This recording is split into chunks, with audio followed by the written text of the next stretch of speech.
亲爱的朋友们，欢迎来到微光夜读。爸妈公司扩大规模，需要搬迁。我录了个原公司一地狼藉的视频，发在朋友圈，戏称公司倒闭，电脑换脸盆了。没想到男友看到后，第一时间打电话来确认。我玩心大起，假装难过地说：“宝宝，我家破产了，以后得你养我了。”没想到男友直接在电话里跟我说了分手。保什么保？最烦你这种穷逼，晦气！我没想到一个玩笑让我看清男友真面目。也好，原本计划送你的辆劳斯莱斯，我就自己开吧。接下来开始我们本期故事，记得点击订阅并开启小铃铛。爸妈的项目赶上风口，赚了个盆满钵满，连带着我的身价也翻了几倍，从小富婆一跃变成了大富婆。正因为如此，爸妈原本的小庙装不下这2尊大佛了，于是特意专门买下一个园区扩建。今天就是爸妈挑好的搬迁吉日，不过这事我没告诉我的男友高宇白和闺蜜林清雪。一来是我不想暑假还让他们过来帮忙，二来是我想给他们一个惊喜。我打算在2个月后高宇白的生日上公布这个喜讯，送他一辆他最喜欢期待已久的劳斯莱斯作为生日礼物，而林清雪则是送一套学校附近的小公寓，省得他每次抱怨宿舍的人欺负他，跑来我学校附近的别墅哭诉。虽然我很喜欢和林清雪一起，但是她简直就跟计划生育委员会的会长一样，每次我和高宇白即将要有进展的时候，她就会出现。有了这套小公寓，她也可以拥有自己的独立空间，不用老陪着我和高宇白了。我起了个大早来到原公司帮忙，看着满地的狼藉和来来往往的搬家工人，我随手发了个朋友圈：公司关门，电脑换脸盆，桌子换肥皂，有意者私聊。配图则是乱糟糟的公司和随地的垃圾。朋友圈发出去，很多同学和朋友都点赞评论：我要那台一体机，家里正要有脸盆。好好好，这么完事吧？那个椅子我要了，我用一沓肥皂来换。我乐呵呵地看着这些评论，正想回复，高宇白的电话就打过来了。他有些焦急：你朋友圈发的什么意思？你爸妈公司怎么了？不知道是不是我的错觉，我觉得他的声音听上去和以前不一样，声音十分低沉。我玩心大起，控制住脸上的笑意，叹了口气：哎，破产了，所以物业来清场呢。什么？你是不是在跟我开玩笑？高宇白的声音突然变得很大，我都能想象到他脸上震惊的表情。我觉得十分有意思，憋着笑刷刷刷的给高宇白发过去几个视频和照片，证明我家原公司的确正在分崩离析，员工一个都没有了，只有一些工人在清场。我说真的，宝宝，我家破产了，以后得你养我了。说着说着，我也入戏了。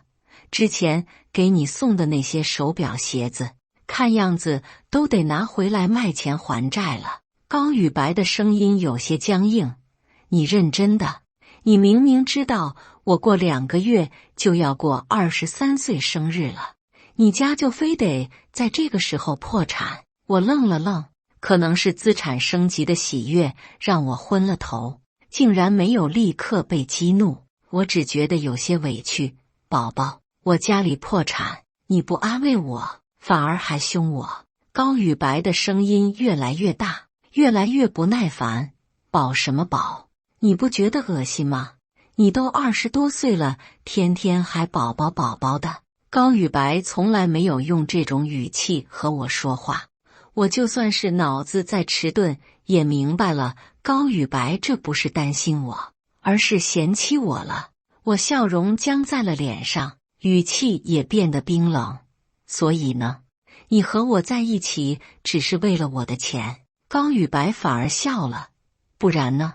我还能对你这种傻逼产生真爱吗？我最烦你这种穷逼了，跟你多说话我都觉得晦气，我不知道该说什么。高宇白也懒得和我多说，说了句分手，匆匆挂断了电话。我再打过去，发现已经被拉黑了。我心里憋着一口气，我必须要输出一下，我必须要骂死这个渣男。我颤抖着手打开了微信，却不小心点到了高宇白的朋友圈。他速度非常的快，情侣已经头像换了，朋友圈的背景也换了。正在我想要看清朋友圈背景这个女孩子是谁的时候，高宇白更新了自己的朋友圈，官宣一下我和沈萧然已经分手了，顺便介绍一下我的新女友，希望可以得到大家的祝福。我点开照片一看，如遭雷劈，照片上的不是别人，正是我的闺蜜林清雪。这么劲爆的朋友圈，引得我们的共同好友纷纷评论，这是真心话大冒险输了。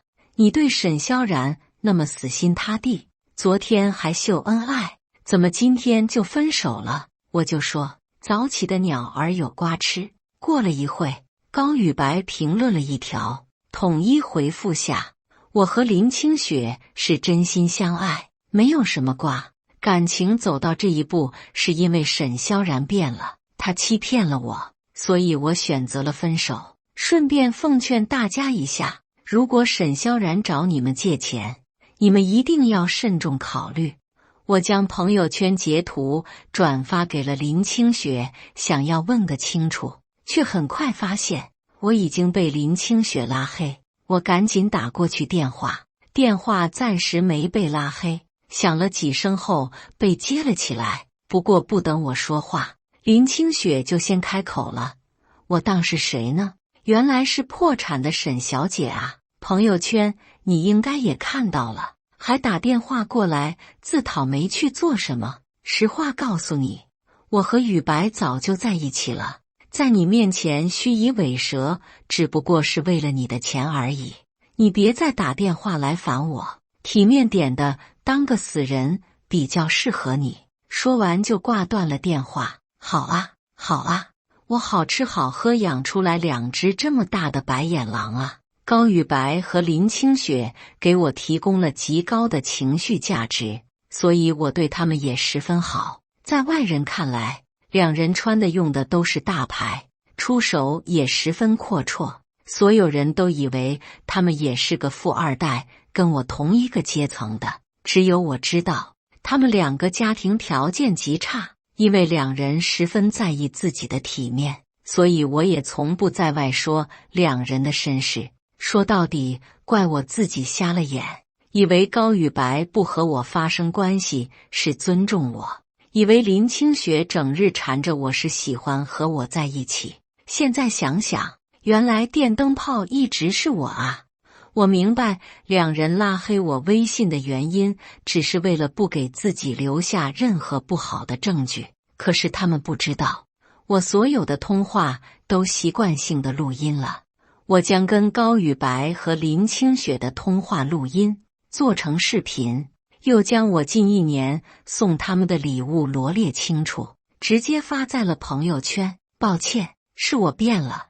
我变得不是那个身价千万的沈萧然了，但是分手就分手，绝交就绝交，但是礼物你们至少得还给我吧。朋友圈的评论不堪入目，怪不得说变了，原来是变没钱了啊！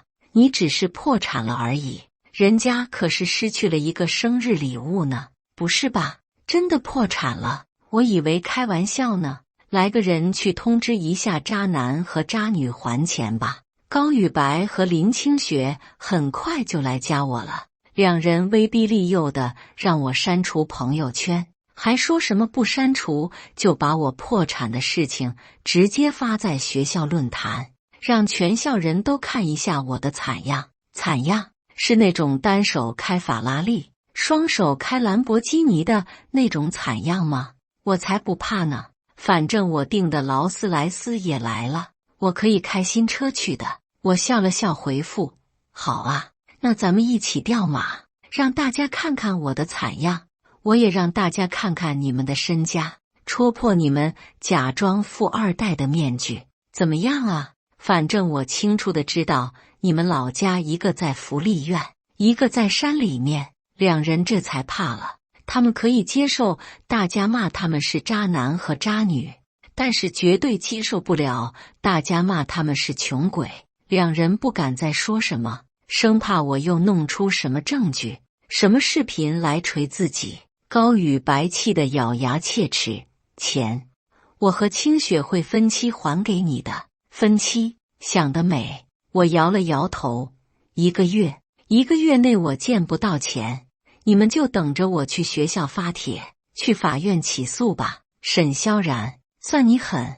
两人愤恨地发出了这条消息。我给他们一个卡号，然后快速拉黑了两人。开玩笑，我狠！我在你们身上花费那么多的精力和感情，最后变成了我狠。不过说实话，我挺庆幸的，我一个随口的小玩笑，竟然会让我看清两人的真面目。我不敢想象，如果我直接告诉他们，我身价从千万户变成了亿元户，他们会怎样吸我的血？我回了回神，突然又笑了出来。渣男渣女而已，不值得我伤心。为他们伤心1分钟，我就失去了1分钟的享乐时间。更何况两人为了筹钱，估计正焦头烂额呢，估计要狗咬狗，互相要求对方拿钱了。不知道你们的真爱是否经得起金钱的考验呢？想到这里，我随手订了出国的机票，直奔我爸新买的度假小岛而去。直到快开学了，我才恋恋不舍地从岛上回家。新来的司机陈叔见了我都吓了一跳。你是沈小姐吗？怎么比照片好像要黑一点？陈叔说的还是含蓄了。这2个月在海岛，我的确晒黑了好几个色号，不过我黑得快白也快，最多半个月我肯定可以恢复之前的肤色的。因为回来的时间太晚了，所以我并没有回家，而是直接去了学校。刚下车，就看见高宇白和林清雪两人说说笑笑地走了过来。一看到我，脸色立刻变了，几乎比我还要黑。我懒得理会两人，直接就想要进学校。林清雪却扯着高宇白拦在我的身前，大声地说：虽说你破产了，但是我和宇白也没少给你钱，怎么还要大夏天的去捡破烂，晒成这副狗样子？是不是你爸妈欠的钱太多，吃不起饭啊？要不要我送你一个破碗，以后你就蹲在学校门口得了。正式开学的时候，围观群众十分多，指着我和林清雪议论纷纷。林清雪更觉得爽快，示意高宇白也开口说2句。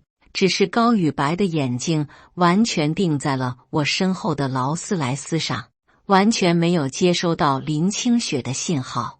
毕竟这可是他梦想的车。林清雪清了清嗓子，高宇白才回过神，一脸鄙夷地看着我：真丢人，你离人家车远一点，弄脏了你赔都赔不起。我笑着哼了一声，并没有解释，只是给两人翻了个白眼，就进了学校。因为我一直觉得不与傻逼论长短是一个正常人应该有的品德。不过林清雪和高宇白在门口没有从我这里讨到什么嘴上的便宜，反而在学校内被知道我们分手内情的同学指指点点，两人脸上挂不住，更觉得一切都是我的错，一整天看我的眼神都在冒火。偏偏我还想没事人一样乐呵呵的，于是两人在食堂3楼把我拦住，不许我吃饭。林清雪双手抱胸，用下巴看了我一眼：哟，沈小姐，是不是忘记自己的身份了？怎么还敢来3楼？不怕等下付不出钱吗？毕竟我是你最好的朋友，所以我特意帮你问了收费处了，人家说了，不允许用破烂来支付餐费呢。高宇白也跟着笑道：对啊，清雪，这可是为了你好，毕竟你捡破烂赚钱很难的，今时不同往日了，你还是得尽早适应你穷光蛋的身份啊。学校食堂分3层，一层比一层贵，3楼基本都是家里条件好的同学才来的。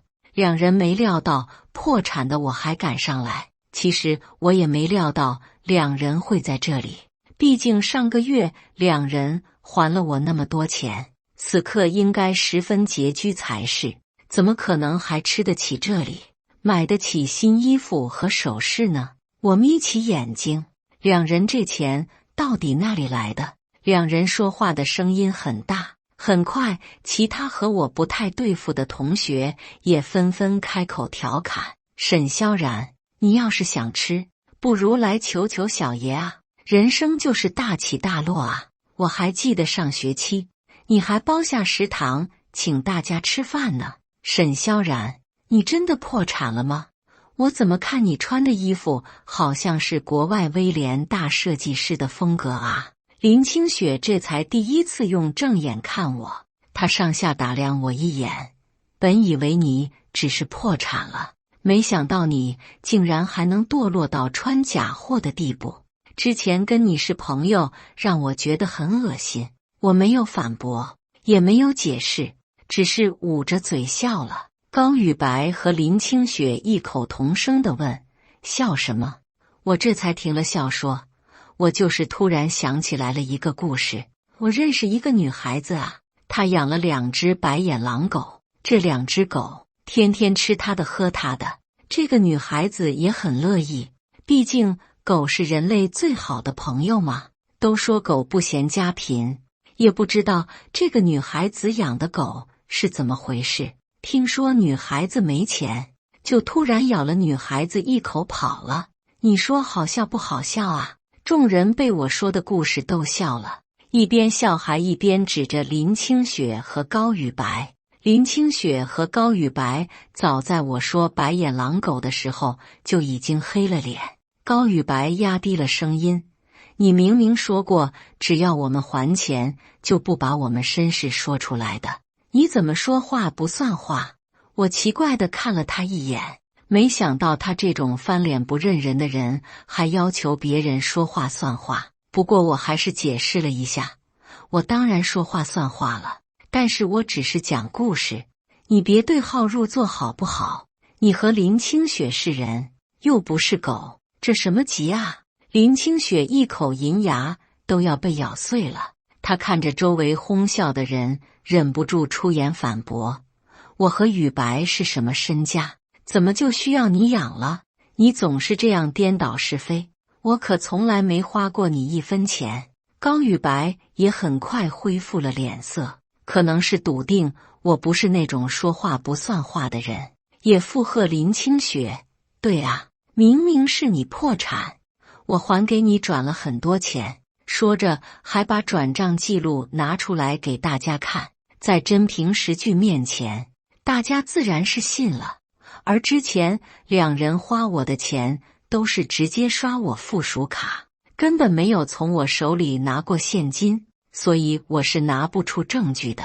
但是他们不懂，有些没钱是不需要证据。我拍了拍手：那正好啊，现在就有机会证明你们的身份啊。你直接和之前的我一样，请大家吃顿饭，不就知道了？反正这一顿饭也花不了几万块，你们不会差这点钱的，对吧？虽然大家不在意这顿免费的饭，但是大家还是很喜欢看到这样的撕逼现场的，一个个跟着起哄，让高宇白和林清雪买单。高宇白气得脸都红了，恨恨地瞪了林清雪一眼，那眼神的意思非常直白，叫你多嘴。两人骑虎难下，不请客，那就变相证明两人是白眼狼狗，请客那就得花钱。两人权衡一番，还是刷了卡请大家吃饭。林清雪端来了餐盘，恶狠狠地扔在我面前，吃吧，这是你最后一顿了。我才懒得理他，直接叫陈叔过来接我。反正下午我没课，我还是回去吧。在我上车的时候，林清雪和高宇白不知道从哪里跑出来，拦住了我。你不是破产了吗？你怎么还会有劳斯莱斯？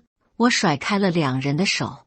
哦，那是我骗你们的，我没有破产。不仅如此，我家还从资产千万直接变成资产上亿了。高宇白踉跄了一下，差点摔倒。林清雪更是直接脚一软瘫倒在地上了。两人喃喃自语：不可能，你肯定是骗人的。高宇白像是想起了什么，假的，我去你家还有你爸妈公司都看过了，确定你们搬家，公司也关门了。林清雪一个鲤鱼打挺跳了起来，跑到驾驶位看了一眼，笑了出声，果然是骗人的，这个不是你家的司机。我懒得搭理，直接上车走了。其实我明白两人为什么这么针对我，因为只有我知道两人的身世。如果他们可以把我名声搞臭，让大家都不喜欢我，避之不及的话，就没人会听我说的话，他们的身世也不会被大家知道。接下来的时间，高宇白和林清雪没再来烦过我，我也乐得自在。没想到1周后，学校论坛就出现了我被包养的帖子，说的有理有据，还有图有真相。照片上的我上了各种各样的豪车，还出入了别墅区，各大专柜买个不停。而下面有一位不愿意透露姓名的林清雪作为知情人士透露，那司机根本不是沈萧然的司机，去的别墅区也不是他家，更别提他家破产到只能捡破烂，不可能去专柜买包了。下面的评论不知道是高宇白和林清雪请来的水军，还是大家针对相信了这个所谓的保养传闻。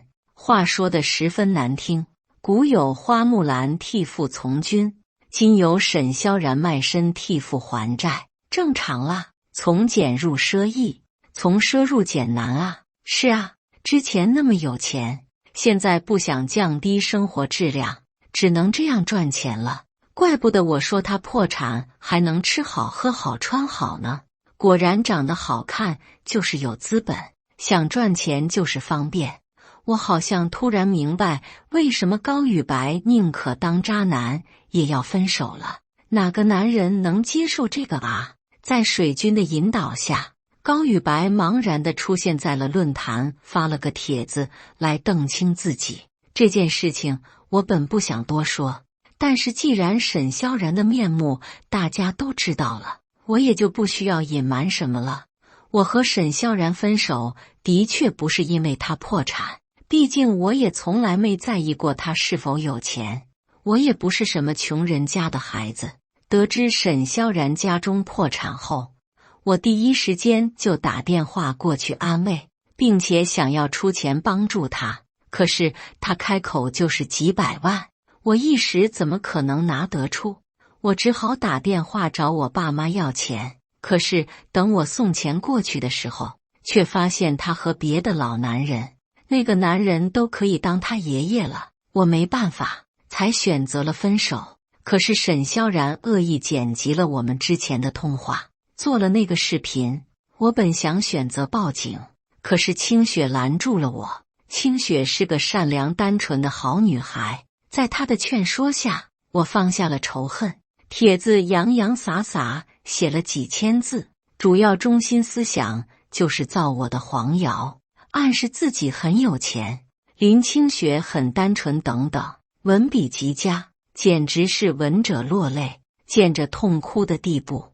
看完的同学纷纷指责我是个娼妇，甚至还有人直接说曾经跟我发生过关系，价格不贵等等。这2个帖子很快成为了论坛热帖。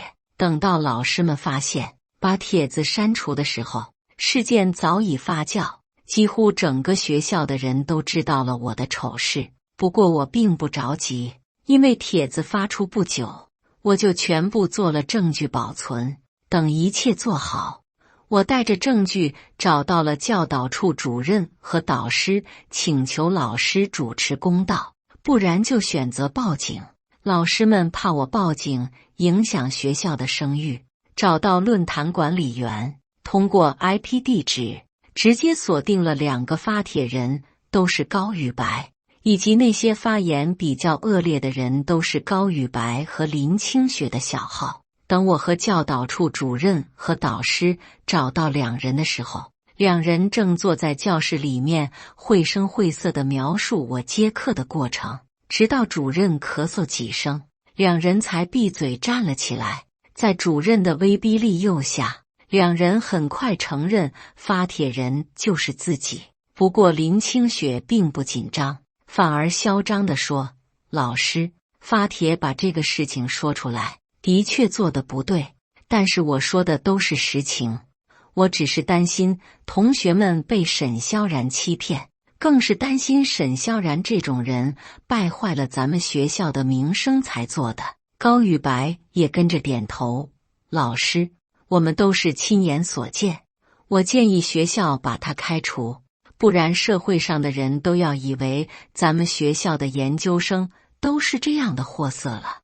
而且沈萧然就是以咱们学校的研究生名义接课的，真的很丢脸啊。”主任点了点头，侧头看着我：“沈同学，林同学和高同学说的是真的吗？你真的被什么老男人包养了吗？”我点了点头：“是的，而且不止男人，还有女人呢，他们就是。”说完，周围跟炸了锅一样热闹，都没想到我竟然会直接承认。林清雪更是直接跳了起来，不等我说完就直接打断了我的话：“老师你看，我就说他自己都承认了，赶紧把他开除吧。”主任做了一个收声的手势，示意我继续往下说。我接过话茬大声说：“那个男人就是我爸，女人就是我妈，我是他们的独生女，所以他们把我给包养了。不止现在，我从小都被他们包养着。”“你放屁！”林清雪和高宇白被我这解释气得不轻，头一次在大家面前说了脏话。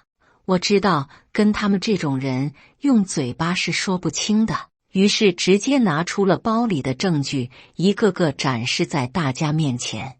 这是那劳斯莱斯、法拉利、兰博基尼、奔驰的驾驶证，大家可以看下，上面是我的名字，订购单也是我的名字，这个是付款的记录，这个是司机陈叔跟我家签订的合同，大家可以对照下照片，看看是不是接我的老男人。这个是我出入的那个小区，这个别墅的是房产证，名字也是我，付款人是我妈妈，我一样一样的往出拿。林清雪和高宇白的脸色越来越黑，不等我拿完，2个人就已经捂着耳朵不想再听了。高宇白愤恨地看着我：“那你为什么要骗我？你自己明明说你没有了千万身价，你家的公司也的确关门了，你为什么现在？”我白了他一眼：“开个玩笑而已，谁知道你会当真？我爸妈公司关门没错，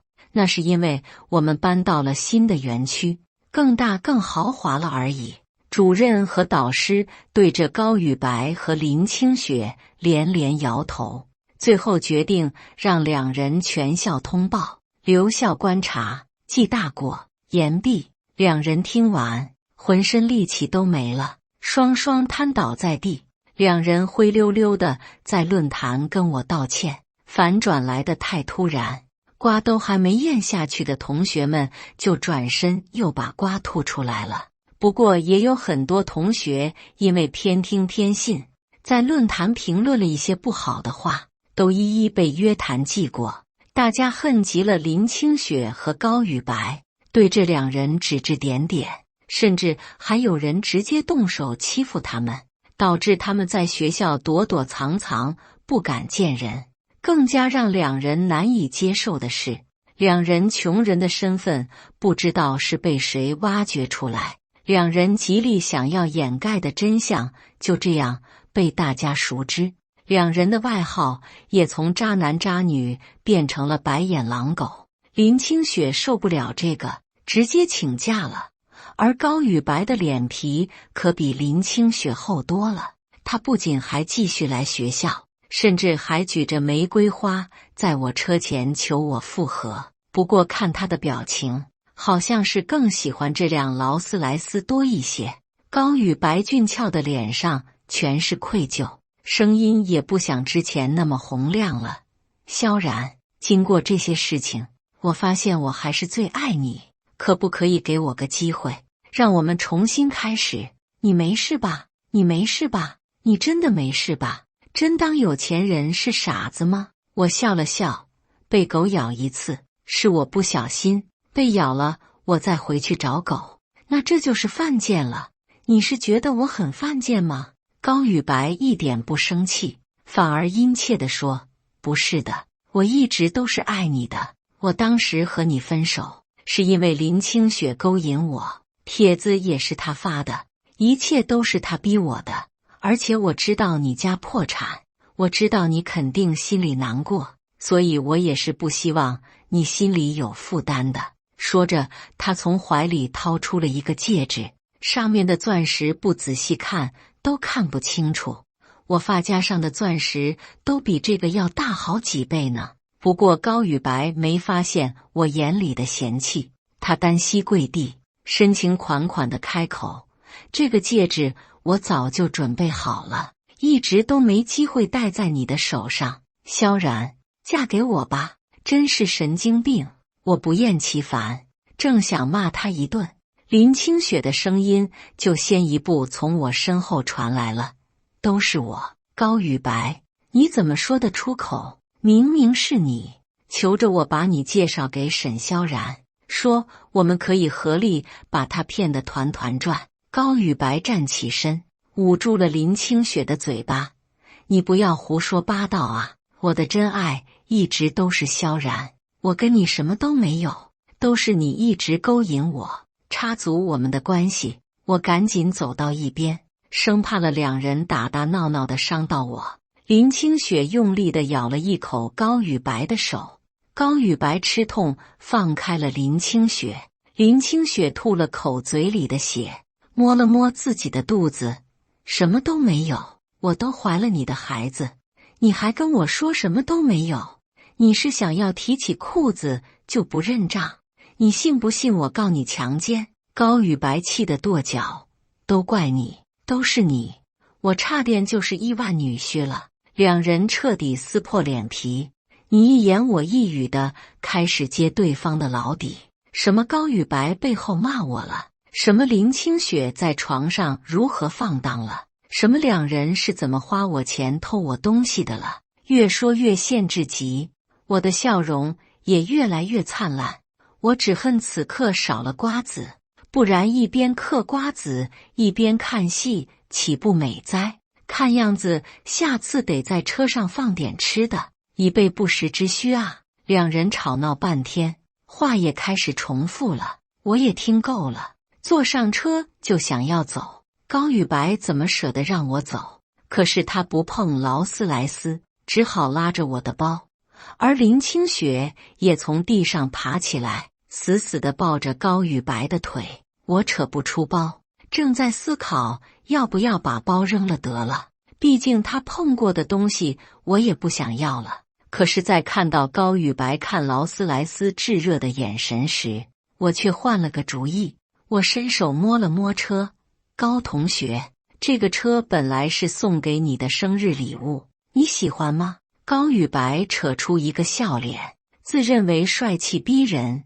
喜欢，你送我的东西我都喜欢。我点了点头，你当然喜欢了，因为这个就是我知道你喜欢，所以特意从国外加价几十万给你买的。本来是打算在你生日那天送给你当生日礼物的，可是没想到我随便一个小玩笑，就让你失去了这个礼物。不过我自己坐了之后发现，这车的确还不错，很感谢你们两个，要不是你们替我上这一课，搞不好以后我还要被人诈骗呢。高宇白此刻肠子都悔青了。陈叔从驾驶室下来，将高宇白友好地赶走，并将车门关上。林清雪见状哈哈大笑：“傻了吧？真以为自己是什么香饽饽？以为人家还会要你？”高宇白脸一黑，看着地上的林清雪，暴怒地说：“都怪你，要不是你，我就有劳斯莱斯了。”说着，他就开始对着林清雪拳打脚踢。很快，林清雪身下就出了血，同学们来来往往的，却不敢上前拉架，生怕误伤到自己。最后还是保安出言阻止，报警又叫了救护车。我见热闹看完了，便让陈叔开车离去。过完周末再回学校的时候，高宇白和林清雪都没在学校。虽然我并不好奇，可是两人现在是学校的风云人物，到处都有人在讨论。我也被迫地听了几耳朵，了解了事情的后续。原来是那天在学校门口，林清雪被殴打，导致大出血，送到医院的时候，不仅仅孩子没保住，还差点丢了性命。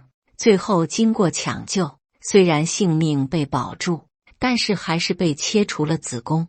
而林清雪出了这么大的事情，学校肯定要联系林清雪的父母的。林清雪父母从山里面汽车转火车的来到了医院。也不是说林清雪的父母对林清雪好，其实林清雪的爸妈是十分重男轻女的人。之所以让林清雪一直上学到研究生，主要还是因为我这个冤大头定期给林家打钱而已。林清雪父母得知林清雪为了一个男人得罪了我这个财神爷，气得差点当场嗝屁，对这林清雪就是大嘴巴子伺候。等到冷静下来，他们又得知林清雪为了在学校当有钱人，处处借贷，粗略算算已经借了有上百万之后，不顾林清雪身体虚弱，直接就带着林清雪出了院。我也算是明白，为什么林清雪和高宇白没了我之后，生活质量也没有下降。原来两个人是选了贷款，果然是应了同学们那句从俭入奢易，从奢入俭难啊。出院后，林家父母直接将高宇白给告了，罪名就是故意伤害致人流产、强奸罪等，要求高宇白赔偿100万。高宇白当然是拿不出这100万的，可是拿不出这100万，林家就不肯撤诉，那等待着高宇白的就是牢狱之灾。高宇白急得焦头烂额，四处借钱，可是现在大家都知道他的身份，根本没人给他借钱，反而还羞辱他，说狗背叛主人就是这个下场云云。高宇白没办法，只好跪在我别墅求我，声音是前所未有的卑微，简直到了恳求的地步。萧然，现在只有你能救我了，我们毕竟那么久的感情，你肯定也不愿意看到我坐牢吧？200万而已，对你来说什么都不算，也就是几个包的钱而已，你就帮帮我吧，只要你愿意帮我，你要我怎么样都可以。见我没什么反应，他又换了语气，再说了，本来就是怪你，你就不该测试我。如果你直接告诉我你的身价翻倍，你给我准备了劳斯莱斯，我怎么可能跟你分手？我怎么可能到这个地步？你瞧，这最终还成了我的错，合着是我叫他脚踏两只船，叫他白眼狼，叫他去贷款的。我不为所动，只是给物业打了个电话，毕竟我给那么多物业费，不是为了让这些不想干的人来炒我清静的。物业立刻过来将高宇白赶走，我的世界总算恢复了宁静。几个月后，我毕业出国，从学校群里面知道了两人的后续。高宇白因为还不出钱，被故意伤害致人流产的罪名判了5年，听说还有很多贷款机构和债主等着他出来还钱，可想而知，就算他真的出狱，后续的日子也不会好过。而林清雪也因为还不起钱，成为了老赖，被他父母绑回老家，以10万的彩礼送给了一个年龄足够当他爸爸的人当第3个老婆。听说日子过得不是很好，因为这个男人的前2个老婆都是被打跑的。不知道两人夜深人静的时候是否会后悔呢？感谢大家的观看，本期故事精彩吗？欢迎大家在下方评论区吐槽。如果你喜欢这类故事，记得点击订阅微光夜读，并分享给更多的人，这会对我帮助很大。再次感谢大家的观看。